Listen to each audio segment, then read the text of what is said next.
What are some moments in movies that made you go up? It doesn't work like that.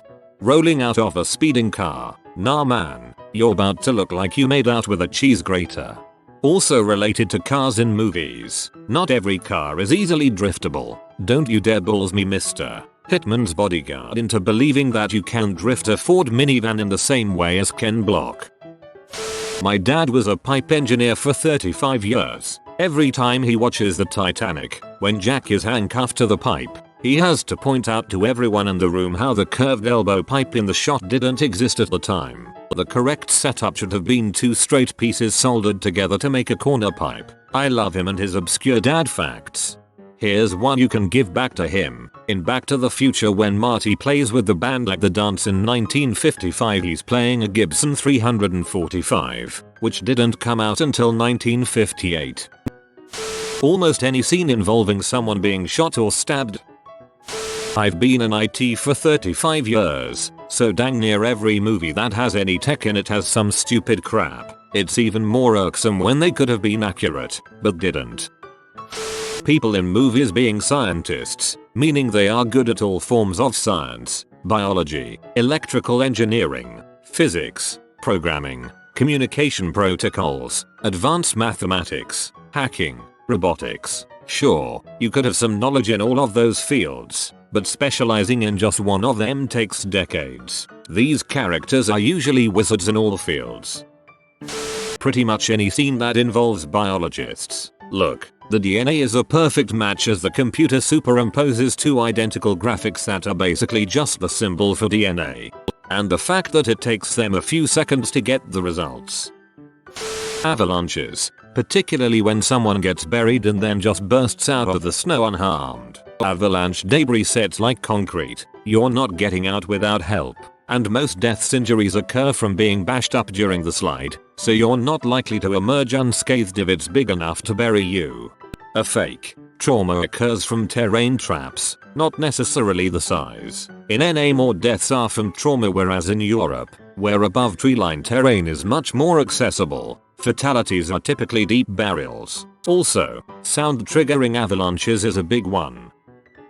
Crawling through air ducts. Most aren't that big, or they aren't that strong to not bend or break at all. Yes, they are also incredibly filthy. I have taken out enough ductwork to know that you could almost create another person with how many skin cells end up in your air ducts. I also am not doubting the strength of the large threaded supports some ductwork has. I'm doubting the strength of the 20 gauge metal to not end bend in the slightest under the weight of a full grown man.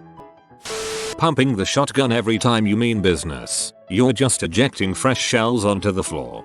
Especially when it's a break action double barrel shotgun. 90% of the depictions of women going into labor, it's rarely mom feels fine all day, suddenly has one sharp contraction, water immediately breaks and makes a puddle on the floor. Everyone I know who's given birth has had at least a few hours contracting before the water breaking, if it breaks at all, and then it can be even longer before you're in active labor. An explosion nearby and everyone talks and hears fine. I love that scene in The Other Guys about this. Goddammit tinnitus, you are a cruel mistress.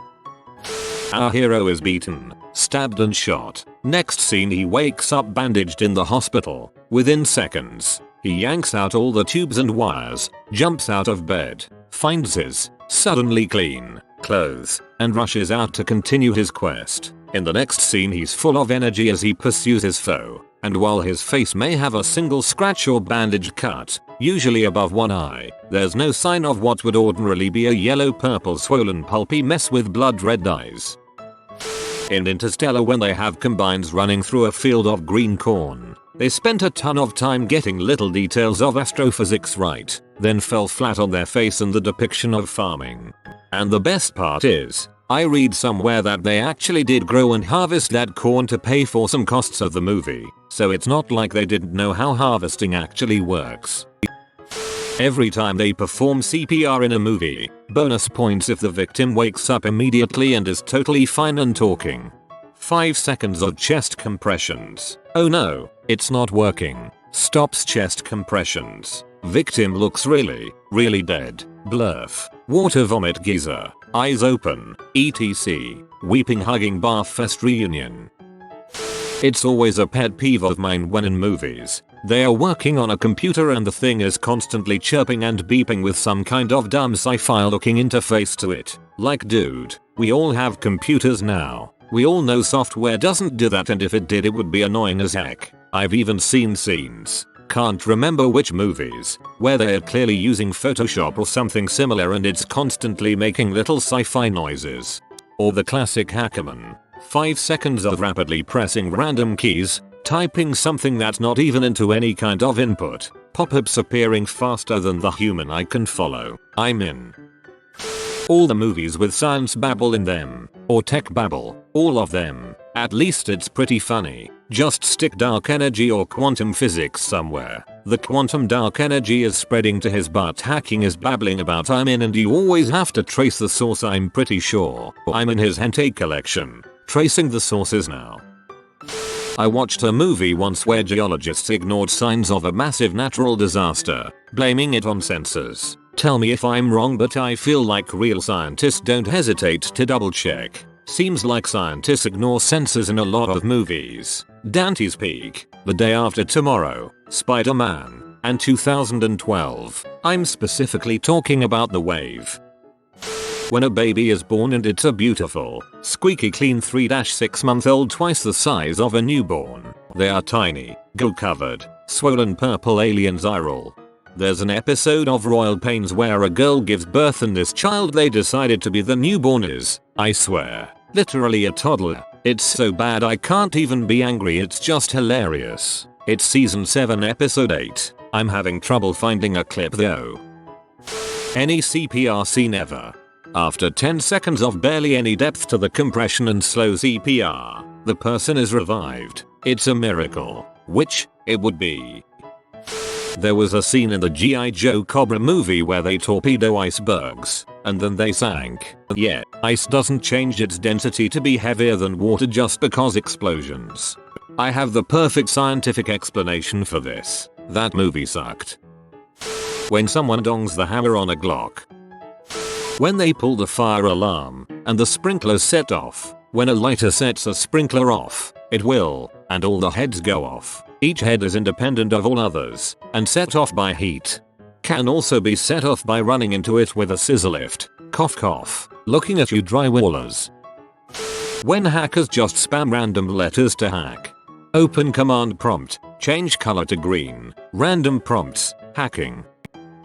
15 seconds of keyboard clicking. I'm in. Now we have access to all the super secret classified government files and can control anything that runs on electricity anywhere in the world.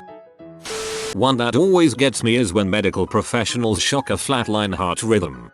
It doesn't seem to matter what caused them to flatline either, it's straight to the defib. Like guys, it's designed to stop the heart, with the hopes it will restart with a normal rhythm. It doesn't start a stopped heart, they will use drugs like adrenaline, I assume, not a doctor, and use CPR, for any other reason.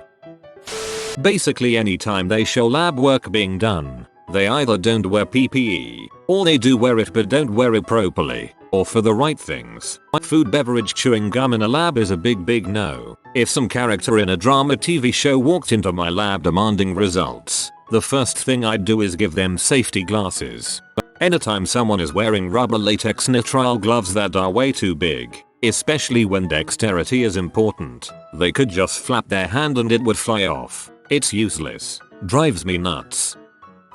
Frantically shouting taxi while hailing a cab. I heard a woman do that the other day and it shocked me because no one ever actually says that out loud like that. The protagonists and antagonists fighting on the streets and not giving a crap about thousands of people dying while the cars explodes and buildings falls. Prepare for your doom, generic man. Wait, there are civilians here, let's evacuate them first. Crap, you're right. The extent that people can get punched in the face and just keep going. No one is having Jason Bourne style fights and able to keep going for as long as they all do. Jack Bauer, dead for 4 minutes, jumping rooftop to rooftop 17 minutes later. It always takes me out of the movie when say someone will be like, you'll never believe what's on the news. Put it on. Their TV is off, they turn the TV on, and it's on the exact station of said news crew, at the exact moment they're talking about said topic. That's not how it works, and it could be anything, not just news. They turn on the TV and it just so happens to be on what they're looking for. Just a small aspect of television movies that takes me out of it, and I'm always like, that's not how this works. Lol. The real scene should be you'll never believe the news, then everyone pulls out their own phone and searches social media and or Google for whatever small grain of information the instigator can give them. Characters making perfect sentences without stuttering or making pauses. Aaron Sorkin, we're looking at you. Most explosions. I was in ammo and it ruined most movies for me. They're still fantastic movies and I love them all, but when a building explodes you're not gonna walk out casually barely beating the flames. And those thousands of pieces of wood aren't all going to magically not impale you as they're hurtled all around you with incredible force. Also, why do all movie explosions look like gas explosions? There are other explosive substances. They don't all go boom the same way. Not a movie, but in the show You, when he gives that guy the latte with nuts in it and he drops dead less than a minute later. Now, it takes a bit longer than that. It would be a much longer, painful demise. This is the same with people being shot in the abdomen. A bullet to the abdomen is usually the slowest way to die. It can kill you, but not in 2 minutes while you say goodbye to a loved one or finally give up that crucial bit of info you've been hiding all along.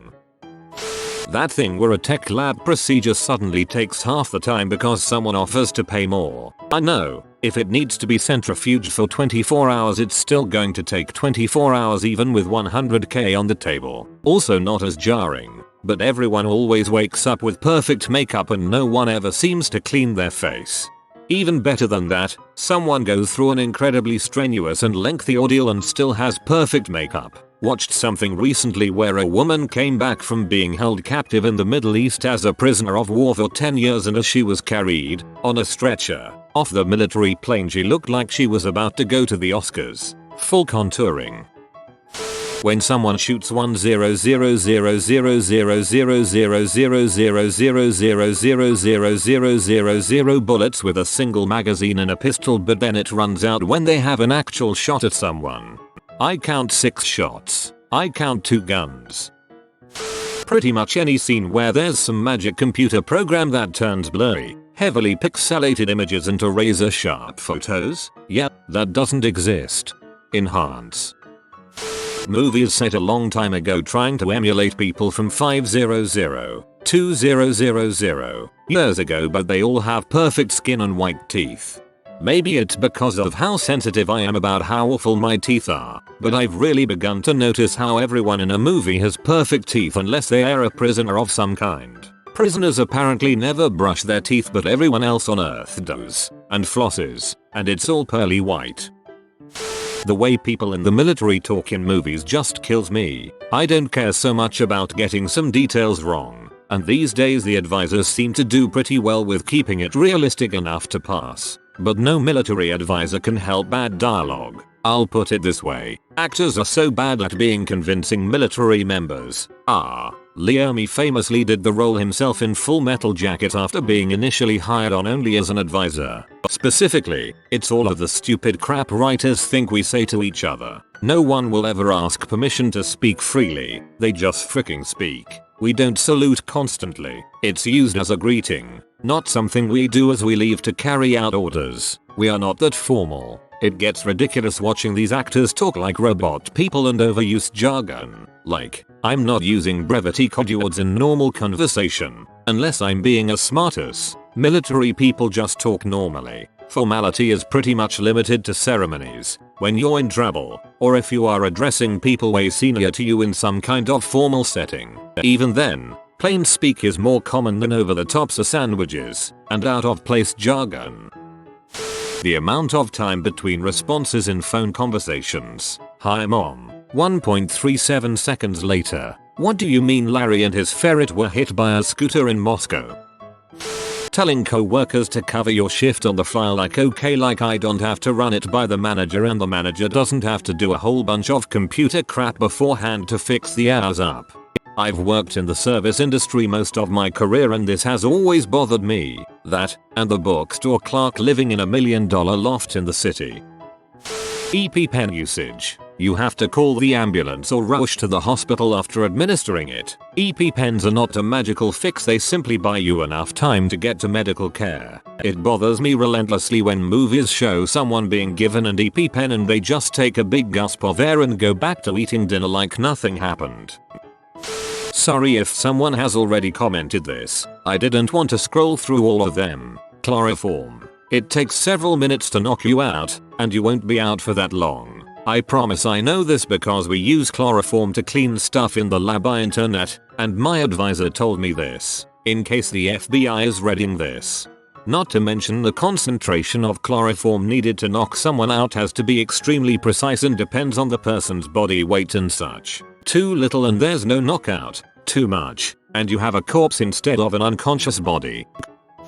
If someone is falling, and say Superman catches them, they are actually fricked because the forces involved are still going to tear them apart. Superman would have to catch them and decelerate them over time, but this almost never happens. He just catches them. You also can't just lift an enormously heavy object. The object has to have the structural integrity to remain in one piece. All that pressure at one point, Superman's hand, would make the object break apart. Okay, Superman was just the first example I could think of, and they happen to have explained it. It happens in a lot of other things, particularly the whole catching someone who's falling thing. Spider-Man tried to save Gwen Stacy and just broke her back inches off the ground. Scenes that involve swimming. I try to hold my breath whenever a movie character, non-superhero fantasy, dives underwater and try to hold it as long as she is swimming or submerged. I end up dying 9/10 times. I mean, there's probably a lot of things to consider, but the amount of time some characters can hold their breaths is superhuman. Practice makes huge difference. Pearl harvesters who started practicing in childhood can work underwater for 6+ minutes with a single breath. The record is around 12 minutes. In the disaster movies, people don't hoard toilet paper. And now, we all know how unrealistic that is. The neutrinos are mutating -2012. Neutrinos can't fricking mutate. They can't even decay. Actually they do. They flavor change randomly. The number of neutrinos coming from the sun were found to be off in their number and someone figured out they were changing to other flavors. He won a Nobel Prize. You have been visited by the hamster of joy. Comment I like chicken to live a happy and full of joy like the joy hamster life. Like and subscribe, you magnificent person.